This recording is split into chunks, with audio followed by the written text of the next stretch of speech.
आज सुबह यदि आप यहां नए हैं तो बता दूं कि हम दाऊद राजा पर आधारित एक श्रृंखला का अध्ययन कर रहे हैं और आज हम उस श्रृंखला के दूसरे भाग में हैं जिसका शीर्षक है राजा का हृदय। और आज सुबह मैं आपसे एक ऐसे विषय पर बात करना चाहता हूं जिसका शीर्षक है परमेश्वर के पास हमेशा उत्तम योजना होती है।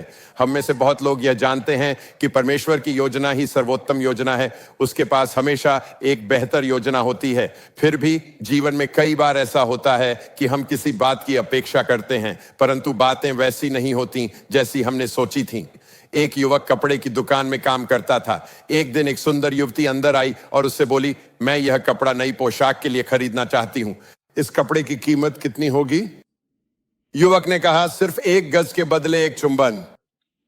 वह मुस्कुराई और बोली, ठीक है, मुझे 10 गज दे दीजिए। युवक बहुत उत्साहित हो गया।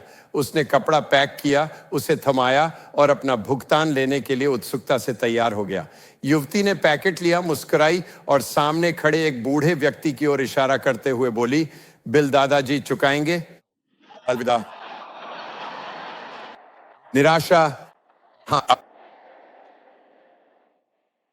आप जानते हैं, जब मैं यह संदेश तैयार कर रहा था तो मैं एक अधिक गंभीर बात पर विचार कर रहा था। मैं सोच रहा था कि हमारे लिए प्रार्थना करना, प्रभु की खोज करना, किसी वस्तु की इच्छा रखना और यह मान लेना कितना आसान है कि यह वही है जिसे हम चाहते हैं, क्योंकि परमेश्वर प्रार्थना का उत्तर देने वाला प्रभु है। इसलिए जो वस्तु हम चाह रहे हैं और जिस बात के लिए प्रार्थना कर रहे हैं वही परमेश्वर की इच्छा है।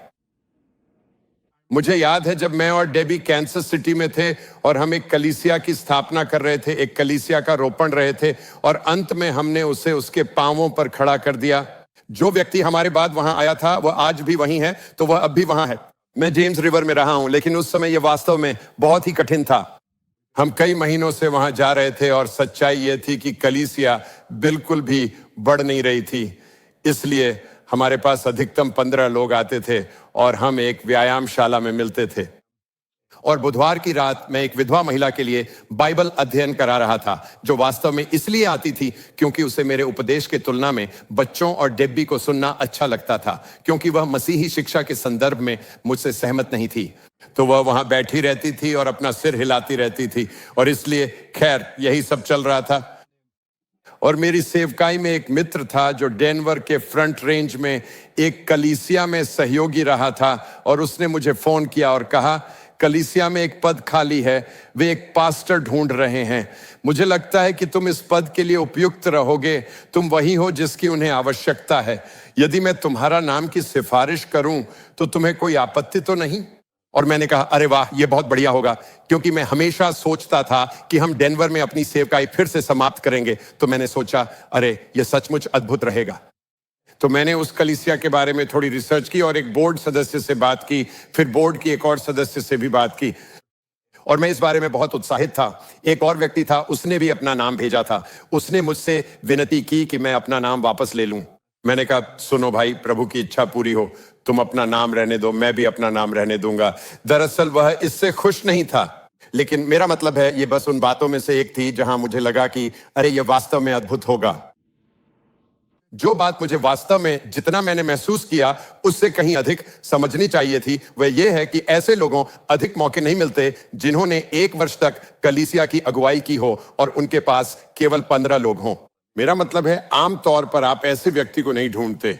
और इसलिए संक्षेप में कहूं तो मुझे वह कलीसिया नहीं मिली और मैं बहुत निराश था, क्योंकि मैंने हमेशा सोचा था कि मैं सामने ही रहूंगा और डेनवर के शहरी क्षेत्र में पास्टर बन जाऊंगा। और यह मेरा दूसरा प्रयास था। मैं दूसरे प्रयास के बारे में भी बताऊंगा, वहां जाने की कोशिश करने का, और ऐसा नहीं हो पाया। परमेश्वर ने कहा नहीं, पर जब उसने नहीं कहा तब उसके पास इससे बेहतर योजना थी, क्योंकि इसके कुछ ही समय बाद हम स्प्रिंगफील्ड आ गए और बाकी बातें वास्तव में इतिहास है और वह सब है जो परमेश्वर ने कलीसिया में किया है। जब चीजें वैसी नहीं होती जैसा हमने सोचा था, और खासकर तब जब हम सोचते थे कि हमारी योजना या हमारा विचार ही परमेश्वर की इच्छा है, तो हमें इस सच्चाई पर विश्राम करना होगा कि परमेश्वर के पास इससे बेहतर योजना है। और इसे ही हम तब बहुत बड़े रूप में देखते हैं जब आप 2 शमूएल अध्याय 7 में आते हैं। अगर आप पिछली बार हमारे साथ थे तो आप जानते हैं कि दाऊद ने यरूशलेम नगर पर कब्जा कर लिया है। उसने उसे अपनी राजधानी बना लिया है। और फिर पिछले सप्ताह हमने देखा कि जब वह वाचा के संदूक को यरूशलेम में लाया, क्योंकि वह आशीष पाना चाहता था और वह जानता था कि आशीष पाने का सबसे अच्छा तरीका है कि परमेश्वर की उपस्थिति उसके पास हो। यह हम में से हर एक के लिए एक अद्भुत सीख है, परमेश्वर की उपस्थिति को अपने पास रखना। हमने यह ओबेदेदोम नामक व्यक्ति में देखा। संदूक उसके घर में था, परमेश्वर की उपस्थिति उसके घर में थी और परमेश्वर ने उसकी हर चीज को आशीषित किया। और दाऊद चाहता है कि परमेश्वर देश को आशीष दे, और वह जानता है कि यदि वह देखना चाहता है कि परमेश्वर देश को आशीष दे तो उसे परमेश्वर की उपस्थिति को जितना संभव हो सके अपने पास रखना होगा। और फिर हम 7वें अध्याय पर आते हैं। और अब दाऊद इस बात के बारे में सोच रहा है कि उसके पास यरूशलेम में वाचा का संदूक है। वह देवदार के महल में रह रहा है और फिर भी यहां परमेश्वर की उपस्थिति है और संदूक एक तंबू में है, और यह बात उसे परेशान करने लगती है। तो आज सुबह मैं चाहता हूं कि हम 2 शमूएल अध्याय 7 को देखें। हम एक समानांतर संदर्भ को भी देखेंगे। इसका मतलब है कि यह वही कहानी है जो किसी दूसरी पुस्तक में भी दर्ज है, एक इतिहास अध्याय 17 में। और जब हम इसे देखेंगे तो मैं चाहता हूं कि आप 3 बातों पर ध्यान दें जो घटित होती हैं। पहली बात, दाऊद का शानदार विचार परमेश्वर का विचार नहीं था। दाऊद का शानदार विचार परमेश्वर का विचार नहीं था। इसे अध्याय 7 और पद 1 में देखें। जब राजा अपने भवन में रहता था और यहोवा ने उसको उसके चारों ओर के सब शत्रुओं से विश्राम दिया था, तब राजा नातान नामक भविष्यद्वक्ता से कहने लगा, देख, मैं तो देवदारू के बने हुए घर में रहता हूं। यह पहली बार है जब नातान का उल्लेख दाऊद के जीवन में होता है। अब से लेकर दाऊद के जीवन के अंत तक वह प्रमुख भूमिका निभाता है। वह एक नबी है। दाऊद उससे सलाह लेता है। वह कहता है, देखो, मैं देवदारू के भवन में रहता हूं, परंतु परमेश्वर का संदूक तंबू में रहता है। तो दाऊद परमेश्वर से गहराई से प्रेम करता है। वह नियमित रूप से परमेश्वर की आराधना करता है। उसे यह बात परेशान करती है कि वह महल में है जबकि संदूक तंबू में है। इसलिए वह जो करना चाहता है वह यह है कि वह संदूक के लिए एक मंदिर बनाना चाहता है। तो वह नातान के पास जाता है जो उसका मित्र है। मुझे ये बहुत रोचक लगता है क्योंकि दाऊद राजा है। कई मायनों में दाऊद प्रभु यीशु मसीह का एक आदर्श रूप है। वह एक नबी है। प्रेरितों के काम 2:30 हमें बताते हैं कि वह एक नबी है। उसने भविष्यवाणी की थी। वह विभिन्न अवसरों पर बलिदान चढ़ाता है। आप देखेंगे कि वह इसे ऐसे करता है जिससे प्रभु प्रसन्न होता है। और वास्तव में वह पवित्र आत्मा की शक्ति से नए मंदिर के निर्माण की योजना भी बनाता है। वह याजकों को निर्देश देता है कि परमेश्वर की आराधना कैसे की जानी चाहिए। तो हम कह सकते हैं कि एक अर्थ में वह एक याजक है, वह एक नबी है, वह एक याजक है, वह एक राजा है। वह लगभग उन तीनों पदों में कार्य करता है जितना कोई और नहीं करता। और यीशु भी ऐसा ही होगा। वह राजाओं का राजा है, वह एक नबी, और वह हमारा विश्वास योग्य महायाजक है ना? तो यहां दाऊद है, और मैं ये सब इसलिए कह रहा हूं क्योंकि दाऊद परमेश्वर के मन के अनुसार का एक व्यक्ति है।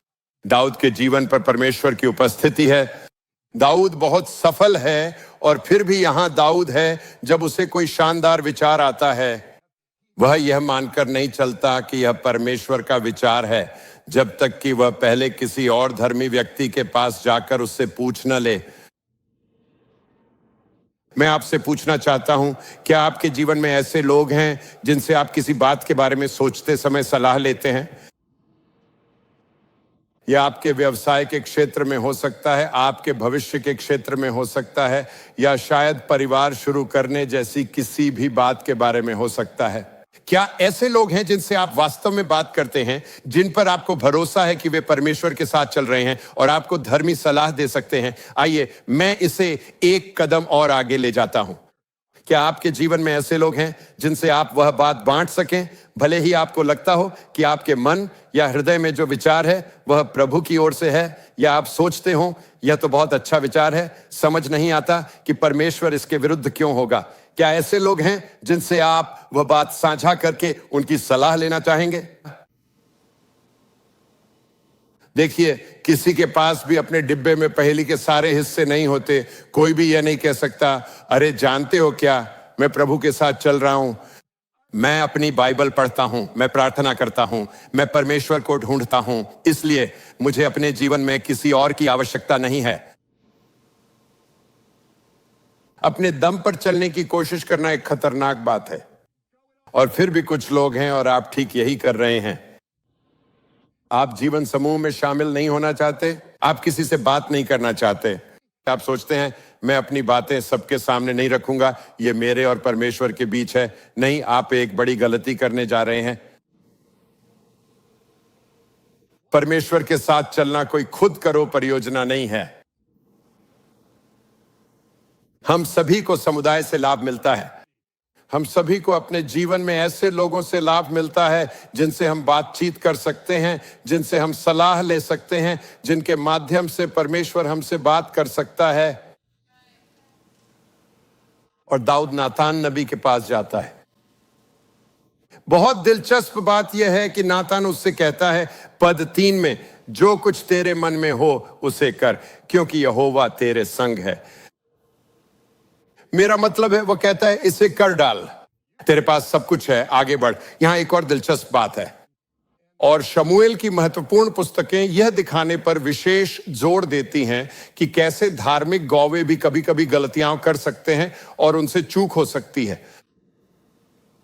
यह एक बहुत ही दिलचस्प अध्ययन है, और आप देखेंगे कि 1 और 2 शमूएल की पुस्तक में हर प्रमुख अगुवे के जीवन में ऐसे क्षण आते हैं जब वे गलत होते हैं। मैं आपको इसका एक उदाहरण देता हूं। तो आपके पास एली है और वह हन्ना के बारे में गलत है। उसे लगता है कि वह नशे में है, पर वह प्रार्थना कर रही है। और फिर बाद में आपके पास शमूएल है और वह एलियाब के बारे में गलत है। वह सोचता है कि दाऊद का बड़ा भाई, वह कहता है निश्चित रूप से यही इजराइल का राजा है, लेकिन वह गलत है। और फिर आपके पास राजा शाऊल है और वह सोचता है कि दाऊद विश्वास योग्य नहीं है, लेकिन वह गलत है। और फिर आपके पास दाऊद है, और जब वह शाऊल से भाग रहा था तो उसे लगता है कि उसने नाबाल की रक्षा करने और उसकी देखभाल करने में अपना समय व्यर्थ कर दिया। उसने कहा मैंने यह सब व्यर्थ ही किया, वह गलत था। और फिर आपके पास नातान है और वह दाऊद की मंदिर बनाने की इच्छा के बारे में गलत है। सुनिए, यह सब कहने का मतलब यह है कि मुझे फर्क नहीं पड़ता कि आप कितने धर्मी हैं, मुझे फर्क नहीं पड़ता कि आप कितनी मेहनत करते हैं, मुझे फर्क नहीं पड़ता कि आपका जीवन कितना शुद्ध है। कोई भी परमेश्वर की इच्छा को पूरी तरह से नहीं समझ सकता, क्योंकि हम सब अपने सबसे अच्छे दिन पर भी मनुष्य ही हैं। मैं नहीं कह रहा कि आप परमेश्वर की इच्छा जान नहीं सकते, मैं नहीं कह रहा कि आप में कभी कभी परमेश्वर की इच्छा निश्चित रूप से जानकर उसके अनुसार नहीं चल सकते। मैं इतना कह रहा हूं कि हम तब गलती करते हैं यदि हम सोचते हैं कि अपने आसपास के लोगों की सलाह की जरूरत नहीं है, जो यह समझने में मदद करें कि हमारे जीवन के लिए परमेश्वर की सबसे उत्तम सर्वोच्च इच्छा क्या है। पौलुस कुलुस्सियों में कहता है, हम अभी उसे देखने में समय नहीं लेंगे। मैं प्रार्थना करता हूं कि आप यह समझ सकें कि क्या अच्छा है और क्या सबसे उत्तम है। और मुझे डर है कि यीशु के बहुत से अनुयायी केवल अच्छे पर ही संतुष्ट हो जाते हैं और कभी सर्वोत्तम तक नहीं पहुंच पाते, क्योंकि उनके जीवन में ऐसी सलाह नहीं थी जो उन्हें परमेश्वर की बेहतर योजना की ओर मार्गदर्शन कर सकती थी। इसलिए आज जब हम जीवन समूह की शुरुआत कर रहे हैं तो यह जुड़ने का बेहतरीन अवसर है। आप कह सकते हैं मुझे इसकी जरूरत नहीं है। यदि आप यह कहते हैं तो मैं बस इतना कहूंगा, आपको इसकी अपनी सोच से भी अधिक जरूरत है। शायद आपको इसकी सबसे अधिक जरूरत है। हम सब तब बेहतर चलते हैं जब हमारे जीवन में ऐसे लोग होते हैं जिनसे हमारा संबंध हो, जिनसे हम खुलकर बात कर सकें, अपने मन की बातें बांट सकें, जिनसे हम सलाह ले सकें और जिनके लिए हम प्रार्थना कर सकें तथा जो हमारे लिए भी प्रार्थना करें। 2 शमूएल 7:4, उसी रात को यहोवा का यह वचन नातान के पास पहुंचा तो नातान ने कहा था कर डाल। और फिर पद 5 में, जाकर मेरे दास दाऊद से कह, यहोवा यूं कहता है कि क्या तू मेरे निवास के लिए घर बनवाएगा। पहला इतिहास इसे और भी प्रत्यक्ष रूप से इसे बताता है। पहला इतिहास की पुस्तक के अध्याय 17 पद 3 में लिखा है, उसी रात परमेश्वर का यह वचन नातान के पास पहुंचा, जाकर मेरे दास दाऊद से कह, यहोवा यूं कहता है, मेरे निवास के लिए तू घर बनवाने न पाएगा। और फिर 2 शमूएल में लिखा है, जिस दिन से मैंने इस्राएलियों को मिस्र से बाहर निकाला, उस दिन से लेकर आज तक मैं किसी घर में नहीं रहा। मैं तब से ही तंबू के निवास में आया जाया करता हूं। परमेश्वर तंबू में क्यों रहता था? क्योंकि उसके लोग तंबुओं में थे। परमेश्वर चलायमान क्यों है? क्योंकि उसके लोग चलायमान हैं। मैं चाहता हूं कि आप एक बात समझ लें, यह हमें हमारे परमेश्वर के बारे में बहुत कुछ बताता है। हमारा परमेश्वर हमसे इतना प्रेम करता है कि वह वहां जाता है जहां हम जाते हैं, कि वह परमेश्वर हमारे साथ इम्मानुएल और अब मसीह के अनुयायियों के रूप में नई वाचा में वह हमारे भीतर है, इसलिए वह हमेशा हमारे साथ है। यह परमेश्वर का हृदय शुरू से ही रहा है। वह आपके साथ रहना चाहता है, वह आपके साथ चलना चाहता है, वह आपकी सहायता करना चाहता है, वह आपके आगे भी जाना चाहता है और आपके पीछे भी आना चाहता है।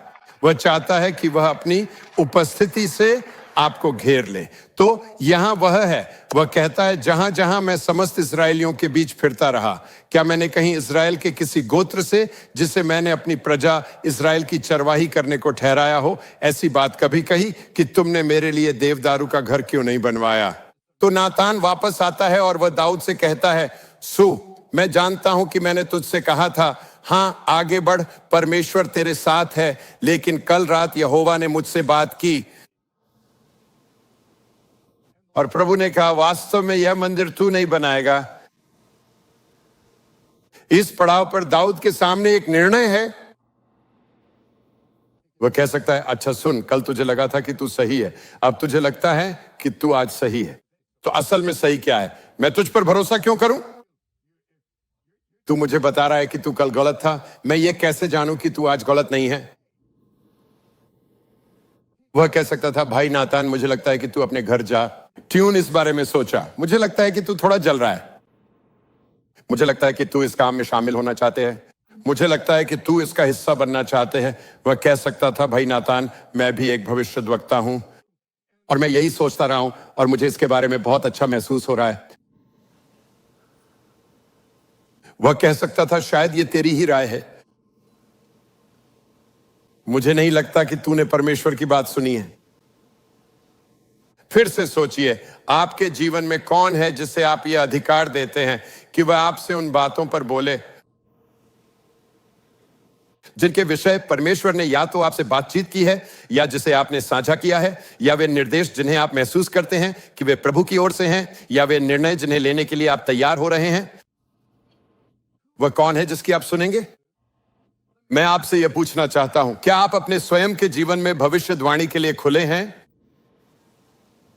ताकि अगर कोई आपके पास आकर आपसे कुछ कहे तो आप उसे सुनने के लिए तैयार हों? मैं पिछले रविवार को हुई एक घटना के बारे में कहानी सुना रहा था और मैं स्टाफ को यह बता रहा था, और कर्मचारियों में से एक मेरे पास आया और उसने कहा, मेरा मानना है कि जो कुछ आपके साथ हुआ है उसके आधार पर मेरे पास आपके लिए एक भविष्यवाणी है, और इसलिए उसने वह मुझे बतानी शुरू कर दी। मैंने सोचा, वाह, यह सचमुच अद्भुत है। आप कहेंगे तो आपके साथ क्या हुआ? और मैं कॉलेज के छात्रों के साथ बाहर था, हम किसी के घर पर थे, वे एक बड़ी पार्टी की मेजबानी कर रहे थे। कुछ घंटों तक लोग आ रहे थे, हमारे पास एक छोटा सा फोटो स्टूडियो था, लोग वहां तस्वीर खिंचवाते थे, इससे मुझे उनके नाम जानने में मदद मिलती थी।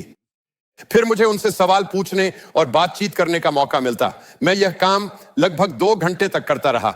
यहां जीवन समूह की गतिविधि चल रही है, मेरे साथ स्टाफ है और यहां भी स्टाफ मौजूद है, और मैं देख रहा हूं, मैंने तय किया कि मैं वहां जाऊंगा।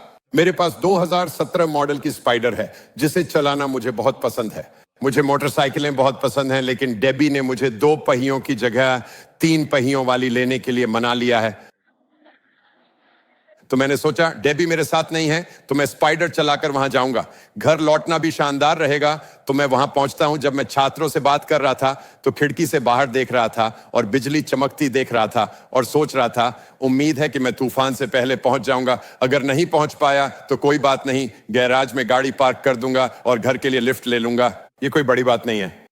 तो मैं काम खत्म करता हूं, हम ग्रुप फोटो लेते हैं, मैं ब्रैंडन से कहता हूं मैं निकल रहा हूं, मैं दौड़ता हुआ बाहर जाता हूं, स्पाइडर पर चढ़ता हूं और आप जानते हैं मैं निकल पड़ता हूं। अब तक सब ठीक है। फिर मैं 125 पर आगे बढ़ता हूं और दक्षिण की ओर हाईवे 660 की तरफ जा रहा होता हूं। हल्की फुहार शुरू हो जाती है और जहां मैं हाईवे डी और 125 या कहें 60 के बीच में लगभग आधे रास्ते पर था, वहीं बारिश तेज हो जाती है। मतलब अब तो सचमुच जोरों से बरस रही थी। खैर, यह पहली बार नहीं था कि मैं बारिश में बाइक चला रहा था, तो यह कोई बड़ी बात भी नहीं थी। तो आप जानते हैं ना, मैं वहां मैवरिक्स के पेट्रोल पंप पे पहुंचता हूं और सोचता हूं मैं यहां रुक सकता हूं, मैं पूरी तरह भीग चुका हूं, लेकिन बारिश तो बारिश है। मेरा मतलब है मैं पिघलने तो नहीं वाला, मैं बस चलता रहूंगा, ठीक है। तो मैं हाईवे पे चढ़ जाता हूं क्योंकि मैं ज्यादा दूर नहीं हूं। आप जानते हैं मुझे बस अपने घर तक ड्राइव करना है, लगभग 5 मील की दूरी है। तो मैं हाईवे 60 पर निकल पड़ता हूं और जैसे ही मैं हाईवे 60 पर चढ़ता हूं तभी मूसलाधार बारिश होने लगती है। तो अब बहुत जोरदार बारिश हो रही है, फिर भी कोई चिंता नहीं, मैं ये कर सकता हूं। फिर हवा चलने लगती है और मेरा मतलब है अब हवा ऐसी है जैसे तूफानी हवा हो। ये लगभग बवंडर जैसी हवा है। तो हवा एकदम किनारे से आ रही है, बारिश भी तिरछी दिशा से हो रही है और जब मैं हाईवे पर गाड़ी चला रहा हूं मेरी ऐनक उड़ जाती है। तो अब आप जानते हैं हालात अब ये हैं कि मैं देख नहीं पा रहा हूं और मैं सोच रहा हूं वैसे इस बात तो आपके दिल पर सींच जाएगा, मैं ऐसे गाड़ी चला रहा हूं, सड़क पर जा रहा हूं, क्योंकि मेरा मतलब है बारिश तो बस बहुत तेज हो रही है, वो सीधा अंदर आ रही है, वो मेरी आंखों में चुभ रही है। मैं अपनी आंखें ढक रहा हूं और मैं सोच रहा हूं मुझसे बड़ा मूर्ख कोई हो ही नहीं सकता। तो मैं सोच रहा था मुझे हाईवे से नीचे उतरना होगा। हाईवे 60 पर डेल्स रूफिंग आता है और मैंने शायद उनके पास कोई छज्जा हो और मैं उसके नीचे गाड़ी खड़ी कर सकूं। वैसे इसका संदेश से कोई लेना देना नहीं है। तो मैं डेल्स रूफिंग के नीचे गाड़ी ले जाता हूं और मैं छज्जा ढूंढ रहा हूं और वहां सिर्फ एक 3x4 का छोटा सा शेड था ठीक दरवाजे के ऊपर। तो मैं जाकर उसके पास रुकता हूं, बाइक से उतरकर उस शेड के नीचे खड़ा हो जाता हूं। लेकिन बारिश इतनी तेज और तिरछी हो रही थी कि उससे कोई फर्क ही नहीं पड़ रहा था। मैं तो वहां खड़ा अपनी टी शर्ट को बार बार निचोड़ रहा था। मैं पूरी तरह से भीगा हुआ था, मेरे जूते पानी से भर गए हैं, बिजली चमक रही है और मैं सोच रहा हूं यार ये वह रास्ता नहीं है जिससे मैं जाना चाहता था। मेरा मतलब समझ रहे हैं ना, एक मूर्ख आदमी गीली पार्किंग में जूते पानी से भरे हुए और बिजली कड़क रही हिया। मेरा मतलब है आप बस सोच रहे हैं कि यह कोई अच्छी स्थिति नहीं है और गाड़ियां हाईवे से उतर रही हैं, वे भी वहीं पार्क कर रही हैं। तो हालात सचमुच बहुत खराब हैं। गाड़ियां हाईवे से उतर रही हैं तो पता है बारिश थोड़ी कम हो जाती है। मुझे लगता है कि अब मैं फिर से निकल जाऊंगा, लेकिन अब हवा उत्तर से चलने लगती है और उतनी ही तेज है जितनी दक्षिण से थी। तो मेरे जिस हिस्से पर पहले पानी नहीं पड़ा था अब वह भी भीग गया है।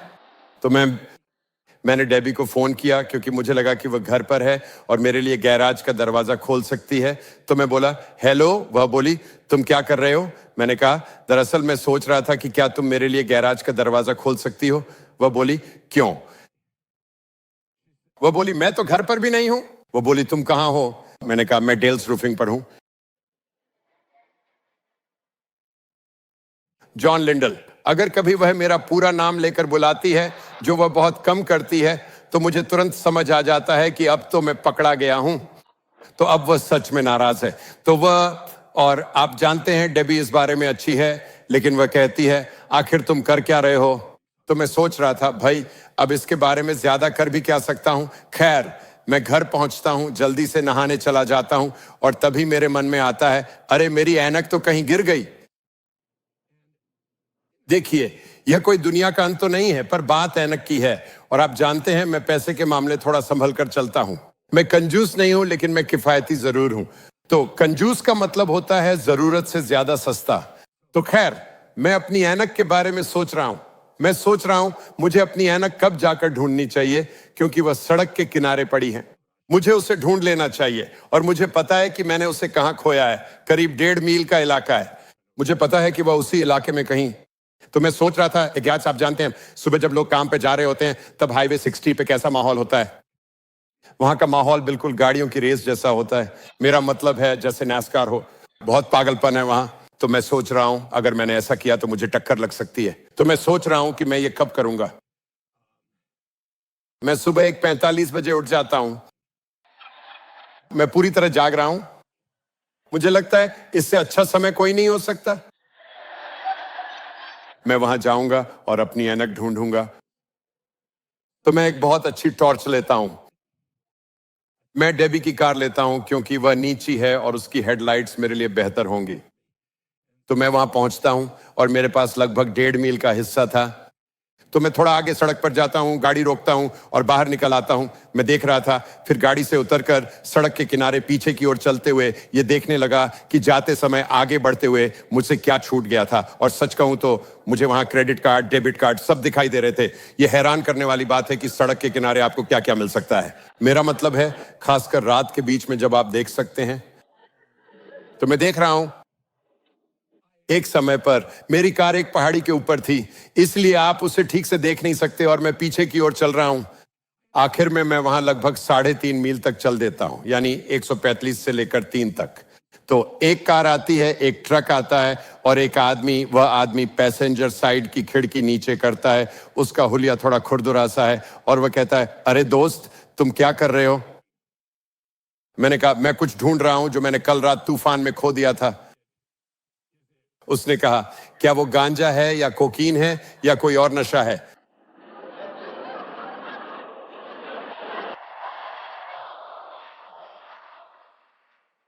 मैंने कहा, इनमें से कुछ भी नहीं है। उसने कहा, देखो, यहां रात के 2 बजे इस सुनसान जगह पर जो भी आता है वो या तो गांजा ढूंढ रहा होता है या कोकीन या कोई और नशा।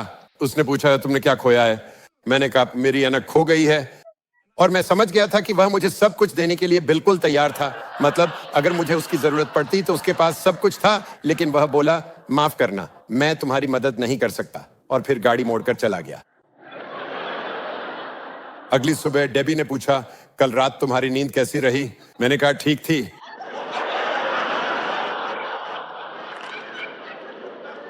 उसने पूछा, क्या तुम रात में उठे थे?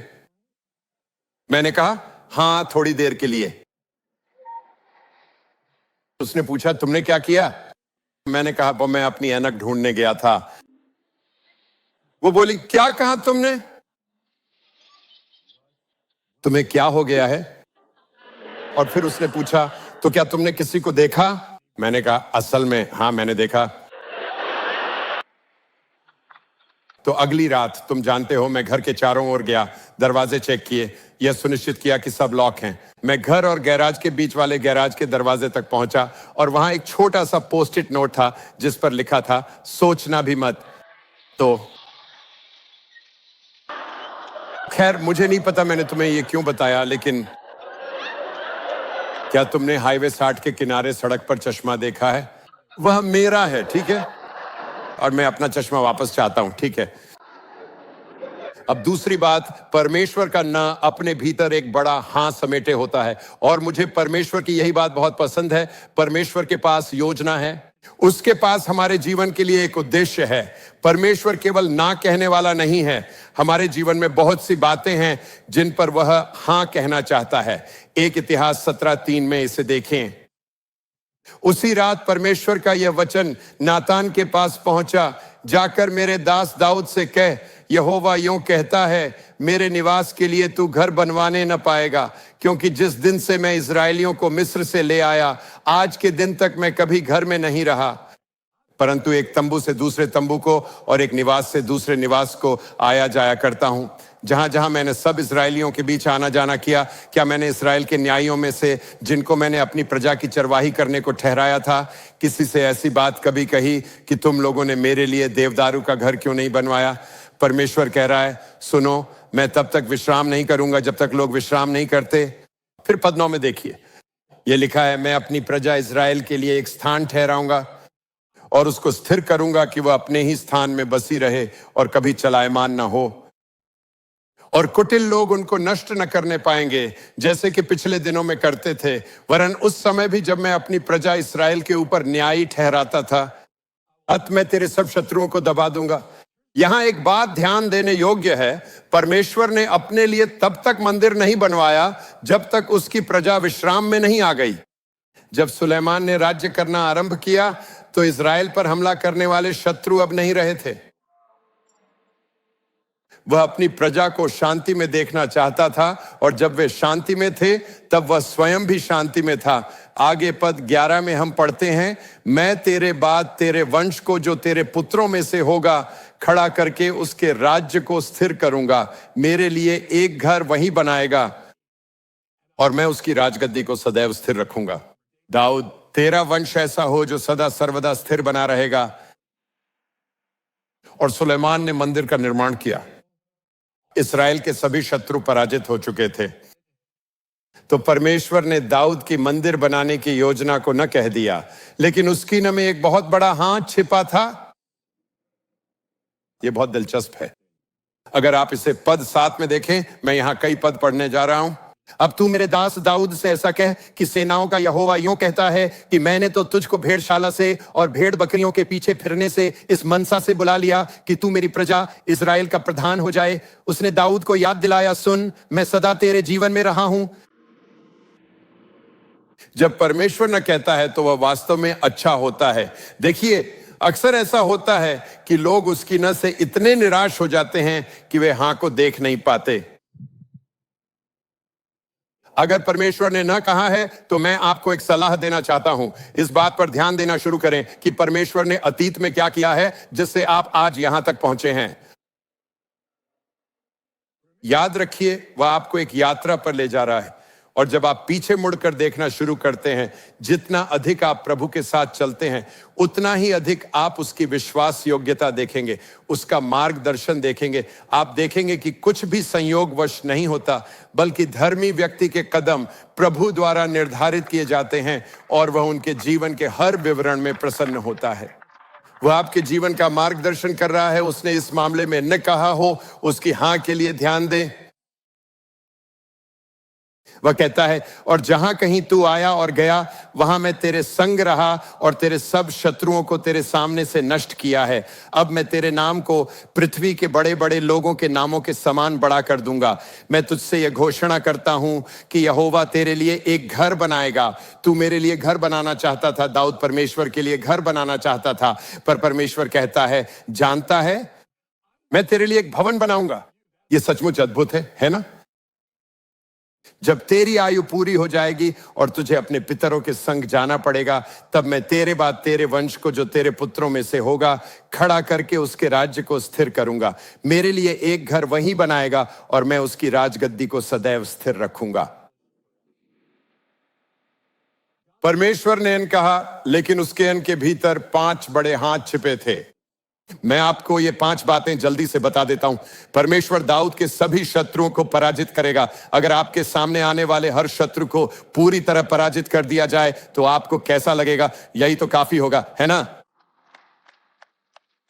लेकिन परमेश्वर वह है जो जरूरत से कहीं अधिक करता है। परमेश्वर वह है जो हमारी सोच और कल्पना से भी बड़ा करता है। परमेश्वर वह है जो अपने लोगों के आगे आगे चलता है। पहले ये देखिए। दूसरी बात, दाऊद को अब तक के सबसे महान पुरुषों में से एक के रूप में याद किया जाएगा। सोचिए, 3000 वर्ष बाद भी हम उसके बारे में बात कर रहे हैं। 3000 वर्ष बाद भी हम उससे सीख रहे हैं। तीसरी बात, दाऊद का पुत्र उसके बाद राजा बनेगा। चौथी बात, दाऊद का पुत्र मंदिर बनाएगा। सुलेमान ने उसे बनाया था। पांचवी बात, दाऊद का वंश हमेशा के लिए बना रहेगा। यह जगत के इतिहास में एकमात्र वंश है जो हमेशा के लिए बना रहेगा। यह कैसे संभव हो सकता है? क्योंकि यीशु मसीह को दाऊद का पुत्र कहा जाता है। वह दाऊद के सीधा वंशज है और यीशु मसीह सदा सर्वदा राज्य करेगा। वह राजाओं का राजा है, वह प्रभुओं का प्रभु है और परमेश्वर ने यह सब दाऊद को अन्न के बीच में दिया। मैं आपको उत्साहित करना चाहता हूं। आप में से कुछ के जीवन में किसी बात पर परमेश्वर ने न कहा है और आपने उपवास भी किया, फिर भी उसने न ही कहा।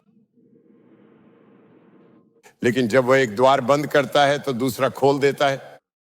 और उसके अंत में लगभग हमेशा एक हां छिपी होती है। आप इसे बार बार होते हुए देख सकते हैं।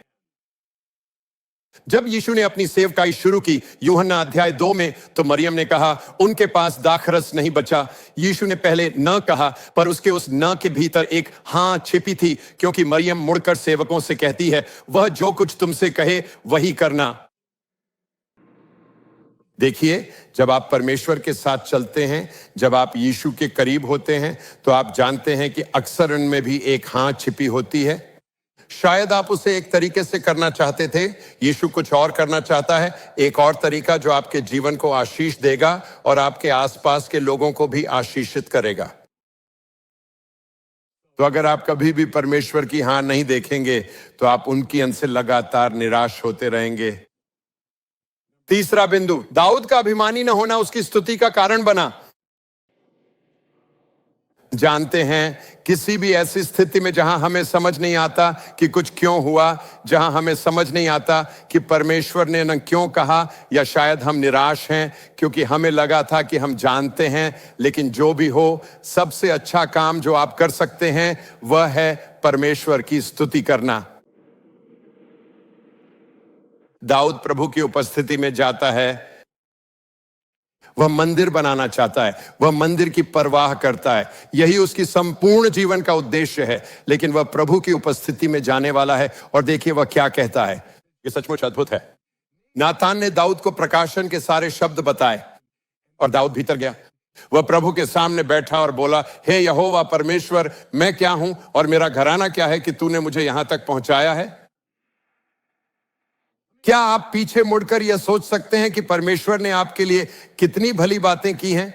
अगर आज ना सुनकर आपका मन संघर्ष में है, तो याद कीजिए कल और उससे पहले वह कितना विश्वास योग्य रहा, कैसे वह आपके साथ रहा और आपका मार्गदर्शन करता रहा। और फिर वह कहता है, हे परमेश्वर, यह तेरी दृष्टि में छोटी सी बात हुई, क्योंकि तूने अपने दास के घराने के विषय भविष्य के बहुत दिनों तक की चर्चा की है। और हे यहोवा परमेश्वर, तूने मुझे ऊंचे पद का मनुष्य सा जाना है। हे यहोवा, जो कुछ हमने अपने कानों से सुना है उसके अनुसार तेरे तुल्य कोई नहीं, और न तुझे छोड़ और कोई परमेश्वर है। इसलिए अब हे यहोवा, तूने जो वचन अपने दास के और उसके घराने के विषय दिया है वह सदा अटल रहे, और अपने वचन के अनुसार ही कर, और तेरा नाम सदा अटल रहे। और यह कहकर तेरी बड़ाई सदा की जाए कि सेनाओं का यहोवा इज़राइल का परमेश्वर है, वरन वह इज़राइल ही के लिए परमेश्वर है, और तेरे दास दाऊद का घराना तेरे सामने स्थिर रहे। यही वह विनम्रता है जो परमेश्वर से प्राप्त करती है। यही वह दीनता है जो इसके हमारी आंखें खोलती है कि परमेश्वर क्या कर रहा है। वह कहता है, हे मेरे परमेश्वर, तूने यह कहकर अपने दास पर प्रकट किया है कि मैं तेरा घर बनाए रखूंगा, इस कारण तेरे दास को तेरे सम्मुख प्रार्थना करने का हियाव हुआ है। अब हे यहोवा, तू ही परमेश्वर है, और तूने अपने दास को यह भलाई करने का वचन दिया है, और अब तूने प्रसन्न होकर अपने दास के घराने पर ऐसी आशीष दी है कि वह तेरे सम्मुख सदा बना रहे। क्योंकि हे यहोवा, तू आशीष दे चुका है, इसीलिए वह सदा आशीषित बना रहे। सुने, जब आपको समझना आए कि परमेश्वर क्या कर रहा है, तो उसकी स्तुति करें। जब ऐसा लगे कि परमेश्वर ने वो मोड़ ले लिया जिसकी आपको अपेक्षा नहीं थी, उसकी स्तुति करें। वह जो है उसके लिए उसकी महिमा करें। उसने आपके जीवन में जो किया है उसके लिए उसकी महिमा करें। इस सच्चाई के लिए उसकी महिमा करें कि उसने न केवल आपके अतीत में आपकी सहायता की है, बल्कि आपके भविष्य को बहुत थामे रखता है। वह उसे केवल थामे ही नहीं रखता, बल्कि उसे पास आपके भविष्य के लिए योजना भी है। उसने आपके लिए एक मार्ग है, और मैं बस इतना कहना चाहता हूं, उसकी योजना आपकी योजना से हमेशा बेहतर होती है। उसका मार्ग आपके मार्ग से हमेशा बेहतर होता है, और वह ऐसा परमेश्वर है जो आपके जीवन में वे बातें करेगा जिनकी आप आज यहां बैठे हुए कल्पना भी नहीं कर सकते। वह एक भला परमेश्वर है जो भले कार्य करता है। और जब आप और मैं उसकी स्तुति करना शुरू करते हैं, तो यह स्वर्ग की खिड़कियां खोल देता है। यह हमारे मन को हमारे जीवन में उसके कार्य के लिए खोल देता है। यह आपके जीवन में अलौकिक घटनाओं के होने के लिए मंच तैयार करता है। हम कभी भी इतने बेहतर नहीं होते और हम कभी भी अपने सर्वोत्तम पर नहीं होते जितना कि तब जब हम नम्रता से परमेश्वर की स्तुति कर रहे होते हैं। और मैंने कुछ बुधवार पहले यह बताया था, पर मैं वास्तव में इसे आपके हृदय में बिठाना चाहता हूं। मैं इसमें अधिक समय नहीं लगाऊंगा, पर मैं इसे आपके हृदय में बिठाना चाहता हूं कि जब आप और मैं परमेश्वर की स्तुति कर रहे होते हैं तो हमारा ध्यान उसी पर होना चाहिए। लेकिन क्या आप जानते हैं, क्या परमेश्वर ने हमें वचन में यह समझ दी है कि जब हम उसकी स्तुति कर रहे होते हैं तो वह हमारे सामने आने वाली लड़ाइयों का ध्यान रख रहा होता है, कुछ ऐसी जिनके बारे में हम जानते हैं और कुछ जिनके बारे में हम नहीं जानते। वह एक भला परमेश्वर है, वह हमारे आगे आगे चल रहा है, वह लड़ाई लड़ रहा है, वह अंधकार की शक्तियों से लड़ रहा है। वचन हमें इसके बारे में बताता है। ऐसा लगता है जैसे पुराने और नए नियम दोनों में वह पर्दा हटाकर कहता है कि देखो, आत्मिक संसार इस तरह काम करता है। यशायाह अध्याय 30 और पद 31 में यह एक दिलचस्प अंश है। यहोवा अश्शूर को सोंटे से मारेगा। अश्शूर एक ऐसा देश था जो इजराइल का विरोधी था और एक बड़ा शत्रु था। वह अपने राजदंड से उन्हें मार गिराएगा। अब यहां जो बात दिलचस्प है वह यह है, जब जब यहोवा अपने दंड देने वाले सोंटे से उन पर प्रहार करेगा तो वह ढोलक और वीणा की धुन पर होगा, जैसे वह युद्ध में अपनी भुजाओं के प्रहार से उनसे लड़ रहा हो। परमेश्वर कब लड़ता है? जब लोग स्तुति कर रहे होते हैं। यही बात यहां कही जा रही है। जानते हैं, यहां एक बात है जो आपकी भजन संहिता पढ़ते समय सहायता करेगी। जो कुछ पुराना नियम में भौतिक था वही नया नियम में आत्मिक है। तो अश्शूर पुराना नियम में शत्रु था और वह उन्हें मार गिराएगा। लेकिन हमारे वास्तविक शत्रु मांस और लहू नहीं है, बल्कि कुछ और हैं। वे दुष्ट आत्माएं हैं, वे प्रधानताएं और शक्तियां हैं। क्या आप इस पर मेरे साथ हैं? तो मुझे आपको यह गहन समझ देना चाहता हूं, क्योंकि लोगों ने मुझसे पूछा है कि मैं भजन संहिता को कैसे समझूं। भजनों का एक ऐसा संग्रह है जिसे धर्म विज्ञानी अभिशापात्मक भजन संग्रह कहते हैं। तो ये वे भजन हैं जहां दाऊद ऐसी बात कहता है जैसे मेरे शत्रु के दांत तोड़ दें। कभी कोई आपको ठेस पहुंचाता है या अन्याय करता है और आप सोचते ही हाँ, हे परमेश्वर उनके दांत तोड़ दे, फिर आप असहज होते हैं, यह तो यीशु जैसा मन नहीं। तो परमेश्वर के हृदय के अनुसार एक मनुष्य ऐसी प्रार्थना कैसे कर सकता है? इसे समझने का तरीका यह है, जो पुराना नियम में भौतिक था वह नया नियम में आत्मिक है। नए नियम में अब हम समझते हैं कि पौलुस कहता है हम मांस और लहू से नहीं बल्कि प्रधानताओं के विरुद्ध लड़ते हैं। प्रधानता क्या है? यह एक दुष्ट आत्मा है जो किसी देश या भौगोलिक क्षेत्र पर अधिकार रखती है। हम प्रधानताओं या मांस और लहू से नहीं बल्कि बुराई की प्रधानताओं, शक्तियों और बुराई के हाकिमों से लड़ते हैं जो आकाश में हैं। सुने हाकिम, फिर से वे दुष्ट आत्माएं हैं जो क्षेत्रों प्रदेशों पर अधिकार रखती हैं और परिस्थितियों को प्रभावित करती हैं। पौलुस हमें याद दिला रहा है, सुनो, तुम्हारी लड़ाई तुम्हारे पड़ोसी से नहीं है, तुम्हारी लड़ाई तुम्हारे बॉस से नहीं है, ये उस कर्मचारी से भी नहीं है, ये तुम्हारे परिवार के सदस्य से भी नहीं है, ये तुम्हारे दोस्त से भी नहीं है। तुम्हारी लड़ाई आत्मिक है। जब आप और हम प्रभु की स्तुति करते हैं यह अत्यंत सुंदर बात होती है। यही कारण है कि संगति में इकट्ठा होना आवश्यक है। हम इस स्थान पर आते हैं और हमारी आराधना उन अगुओं द्वारा दिशा निर्देशित होती है जिन्होंने आराधना के लिए प्रार्थना की है। इसलिए जब वे कहते हैं अपने हाथ उठाए या उच्च स्वर में गाएं और आप ऐसा करते हैं तो आप भी उसमें सहभागी हो जाते हैं प्रभु की आराधना करते हुए। हमारी आराधना उसी के लिए है और परमेश्वर मानो कहता है, तू जब मेरी आराधना करता है मैं तेरी लड़ाई स्वयं लड़ रहा हूं। असल में जब संगीतकार अपने गिटार बजा रहे होते हैं तो ऐसा लगता है जैसे वे शत्रु पर आत्मिक आरपीजी दाग रहे हैं जो सचमुच शत्रु को नष्ट कर रहे हैं। असल में 2 इतिहास अध्याय 20 में जिस समय वे गाकर स्तुति करने लगे उसी समय यहोवा ने अम्मोनियों, मोआबियों और सेईर के पहाड़ी देश के लोगों को आपस में लड़वा दिया। और NIV में यह लिखा है, पर यहोवा ने घातकों को बैठा दिया। तो होता यह है कि जैसे ही लोग परमेश्वर की स्तुति करने लगते हैं, स्वर्गदूत उनके शत्रुओं के विरुद्ध युद्ध करना शुरू कर देते हैं। तो यह है स्तुति की सामर्थ्य।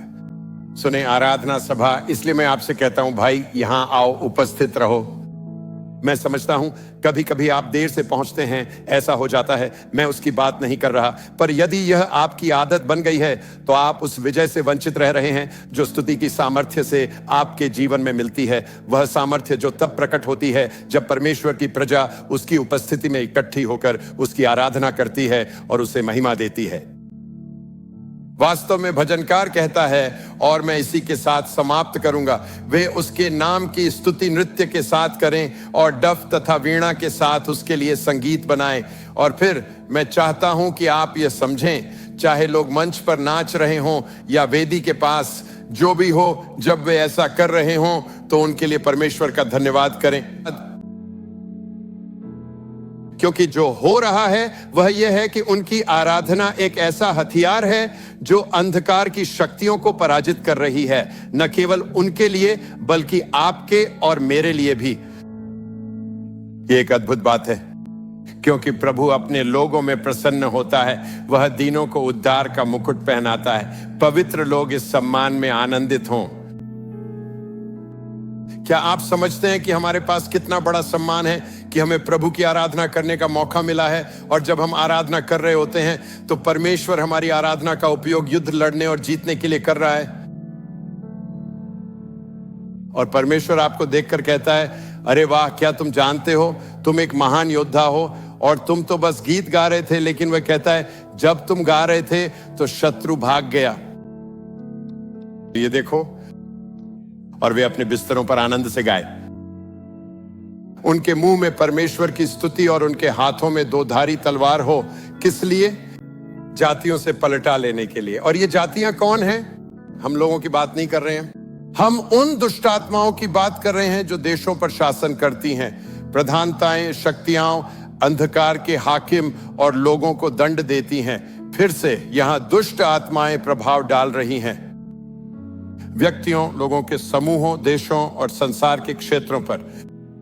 और जब आप और मैं स्तुति करते हैं तो क्या होता है कि हम आत्मिक रूप से उनके राजाओं को बेड़ियों से, उनके रईसों को लोहे की जंजीरों से बांधने की लड़ाई जीत रहे होते हैं। तो दूसरे शब्दों में आपकी स्तुति सामर्थी है।